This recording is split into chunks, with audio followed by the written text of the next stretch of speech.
ইফালে সৰ্বদলীয় বৈঠকত প্ৰধানমন্ত্ৰী উপস্থিত নথকা সন্দৰ্ভত প্ৰতিক্ৰিয়া ব্যক্ত কৰিছে এপিচিচিৰ সভাপতি ভূপেন কুমাৰ বৰাই। জম্মু কাশ্মীৰৰ তিনি তৰপীয়া নিৰাপত্তা বেষ্টনী ভেদ কৰি সন্ত্ৰাসবাদীয়ে চলোৱা নৰসংহাৰক লৈ উদ্বিগ্ন প্ৰদেশ কংগ্ৰেছৰ সভাপতিগৰাকী।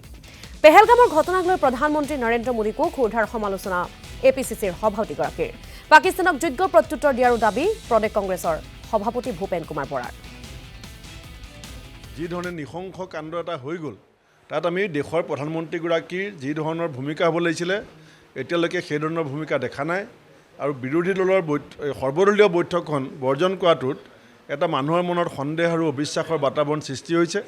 আমি বিচাৰিছোঁ যে ভাৰত চৰকাৰে ডাঙৰ ডাঙৰ কথা কৈ থাকিলে নহ'ব, খালি ভাষণ দি থাকিলে নহ'ব, পাকিস্তানক যোগ্য প্ৰত্যুত্তৰ দিব লাগিব, সন্ত্ৰাসবাদ নিষেধ কৰিব লাগিব আৰু ভাৰতবৰ্ষত যাতে দ্বিতীয়বাৰ এনেকুৱা ঘটনা নহয় তাৰ কাৰণে আমি কঠোৰৰ পৰা কঠোৰতম ব্যৱস্থা ল'বৰ কাৰণে আমি দেশৰ চৰকাৰখনক আহ্বান জনাইছোঁ আৰু এই ক্ষেত্ৰত কংগ্ৰেছ দলে যি ধৰণৰ সহযোগিতা লাগে আমি কৰিবৰ কাৰণে প্ৰস্তুত আছোঁ।